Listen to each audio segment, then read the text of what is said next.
So, two friends walk into a cafe. One says, "We're the best buddies anyone can have." The other retorts, "Oh yeah, well, we've got the best shared secrets." But what if one of them is secretly detesting the other? Let's delve into the signs of concealed animosity and strategies to deal with it. Imagine if Sherlock Holmes and Moriarty were just two chums bickering over a crossword puzzle. Or if Thor and Loki were merely trying to outshine each other in their latest board game face-off. That's the kind of antagonism we're delving into here. Friend rivalries, my friends, are as old as human relationships, but they're not all about resentment and disputes. You see, the essence of a friend rivalry isn't about who's got the newest gadgets or who can come up with the cleverest jokes. No, it's about companionship, shared memories, and a feeling of unity. It's about those long coffee dates, the shared successes, and even the shared failures. It's like being part of a sitcom where you and your friend are the main characters and the rival friend, just the recurring guest stars who add unpredictability. Think of your friend group as the friends gang and the rival friend as Janice popping in and out. Sure, there's competition, but there's also acknowledgement, and sometimes, just sometimes, that rivalry can lead to the most epic reconciliations. Remember when Ross and Rachel finally put aside their differences and confessed their love? That's the power of a good friend rivalry, but let's not get it distorted. These rivalries aren't about pulling each other down. They're about motivating each other to climb higher, to outperform. It's like a ceaseless game of one-upmanship where the prize is pride in the esteem of your so. The next time you're in a cafe with your friend, just remember, it's not about who's got the best jokes, it's about who's got the best tales to share. Now, having a hater can be as tricky as trying to dance the tango on a tightrope. But hold on, we've got some strategies to keep you steady and help you recognize the signals. To begin with, communication is paramount. It's like trying to play a game of chess blindfolded. Without it, you're just making moves, hoping someone understands your intentions. So if you've got a dispute, don't simmer in silence. Air it out, have a conversation, and keep in mind you can't smooth a rough surface without creating some dust. Next, comprehend your own strengths and weaknesses.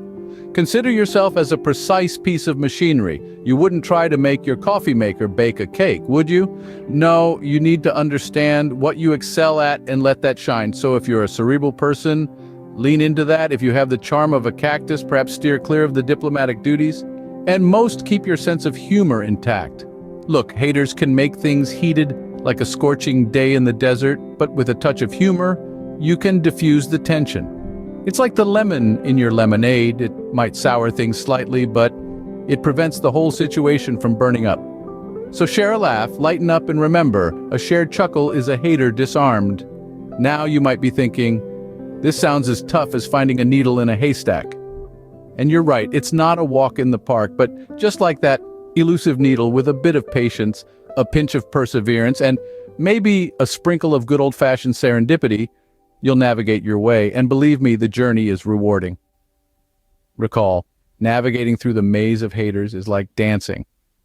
You've got to know when to make your move, when to hold back, and when to just let loose. Unlocking the secrets of recognizing a hater is like spotting a counterfeit bill in a stack of cash. It's challenging, but oh so satisfying when you finally identify it. But what if the counterfeit bill is a sign of a hidden enemy? Let's delve into this. This process can be compared to winning a game of poker with a bluff or finding an empty seat on a crowded subway. It's that rewarding. So how do you go about unmasking these secrets? Well, it all starts with observing carefully. In the hustle and bustle of everyday life, we often overlook to just sit back and analyze our surroundings. This isn't about going on some detective adventure or launching a full-scale investigation. No, this is about those little moments, those casual hangouts, those regular interactions, those times when you're just talking, doing nothing significant, and yet everything seems to be revealing. Next up, listening to their narratives. Now, I ain't talking about the time they gossiped about their neighbor. I mean those narratives that expose their true selves, their real attitudes, the ones that seem to have a hidden agenda or a negative undertone, the ones that are so them they couldn't possibly belong to anyone else. Understanding these narratives not only helps you identify a potential hater, but also helps you know their real intentions. And finally, engaging in social activities. I'm not talking about those Formal company get-togethers, I mean real fun social activities like a game of pool in the club or a cookout at the beach or even a simple game of cards. These activities not only help you interact more but also reveal hidden facets of their characters. So there you have it, the secret recipe to unlocking the secrets of recognizing a hater. And remember, it's not about being paranoid or too suspicious. It's about being observant, about being patient, about knowing people better. So, keep an eye out for that counterfeit bill, because when you spot it, you'll understand people on a whole new level. Hatred isn't necessarily a destructive force. Rather, it's like a lightning storm.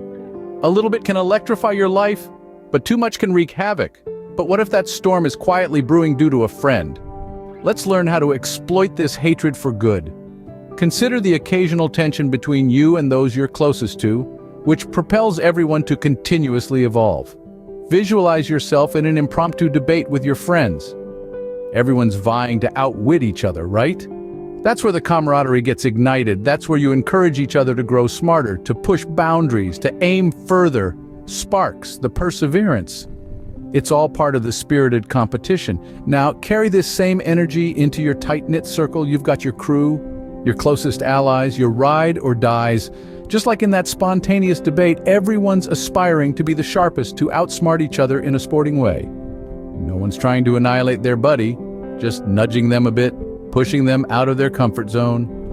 Remember the Tesla and Edison rivalry? When they were producing groundbreaking innovations, one after the other. That rivalry wasn't about outshining each other, it was about crafting something remarkable, something that would withstand time. It was about motivating each other to reach their full potential. So, reflect on this. A little tension among friends, a hint of hatred isn't necessarily harmful. It's like adding a spark to your crew's dynamic. It makes things lively, keeps it intriguing.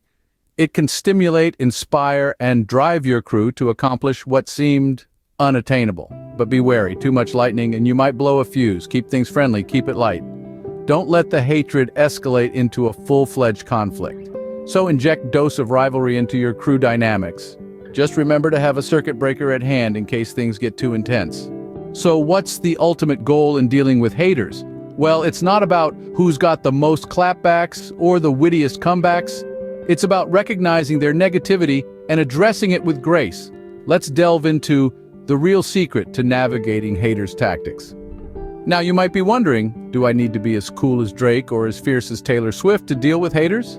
Nah, you don't need to be a superstar. Just be genuine. The ultimate goal in dealing with haters isn't about the show and bravado, it's about resilience. That's right, I'm talking about that strength that comes when you've walked through the fire together, when you've overcome obstacles, when you've supported each other regardless of the negativity. Imagine this. You're in the middle of a presentation and someone undermines you, and you're about to lose your cool. But then, who steps in with a calm response that turns the situation around? Your ally. Now, that's overcoming an obstacle, that's resilience. And that, my friends, is the ultimate goal in dealing with haters. And let's not overlook mutual respect. That's the foundation of your support system. You might not always agree with everything, but at the end of the day, you respect each other's journey, you value the hard work, you understand that everyone has their own battles, their own ambitions, and their own hurdles. And that's fine, because respect the backbone of dealing with haters. But remember, dealing with haters isn't about being all stiff and solemn. It's about enjoying life, laughing it off, and creating unforgettable moments. It's about those thrilling adventures, those spontaneous trips, and those impromptu jam sessions. It's about experiencing life to its fullest together. So, the ultimate goal, dealing with haters? It's not about who's the best, it's about supporting each other through ups and downs, insults and interference, triumphs and trials. And that, my friends, is the real secret to navigating haters. Remember, if you had a hearty laugh and picked up some valuable insights, go ahead and hit that like button and subscribe for more wisdom. Stay genuine.